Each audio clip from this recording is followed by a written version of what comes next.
What's up, guys? Welcome back. Today we got the oil for the forks, so we're gonna put that in today.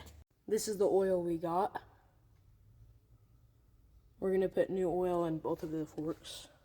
All right, we got one down, one to go.